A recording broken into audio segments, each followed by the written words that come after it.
lumapag na nga sa Pilipinas ang scooter na pwede sa expressway. At kung perfect bike nga ang hanap mo, baka ito na nga ang babagay sa'yo. Dito mo nga yan matatagpuan sa Ilustre Avenue, Palanas, Lemery, Batangas. At ito nga ang bagong bukas na Bristol motorcycle dito sa bayan ng Lemery. Pagpasok mo nga ay bubungad na sa inyo ang napakalaking big bike na higher CC. At syempre meron din nga ang Bristol na mga lower CC. Pero meron nga isang scooter na 400cc na umantig sa puso ko. Ang Zone Test 400G. Kamukha nga siya ng Honda ADB at ADX ng Bristol. Ang motor na ito ay pwedeng pang off-road at city driving. Ito nga ay single cylinder, single overhead cam, liquid cool at fuel injected. Sa left handle, napakarami niya nga switch. Andyan nga ang mode, headlight, horn at iba pa. Sa right handle nga andyan ang starter, ignition switch, and heated grip switch and button for eco mode and sports mode. Ito nga pala ay naka-naked handlebar and built-in handbrake and adjustable levers. Napakalinaw na built-in camera, front and rear cam. Naka-built-in na rin nga dito yung kanyang crash guard at yung kanyang fog light. Yung sa hazard light niya naman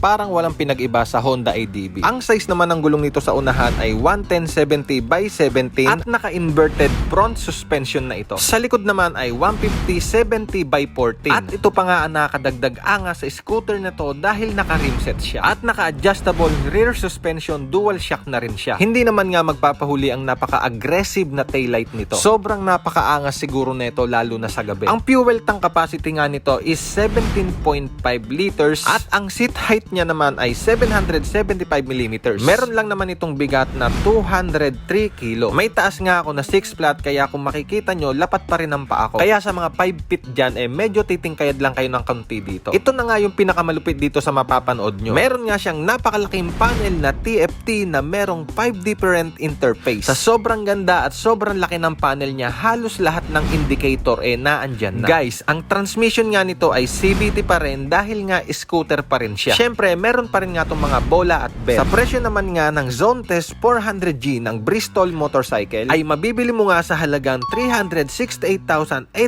pesos. Introductory price. Kaya ano pang inaantay mo? Yung pinapangarap mong scooter na adventure bike, pwede kahit saan at sa expressway ay naandito na sa Bristol Motorcycle, Lemery, Batangas. Sinsay na!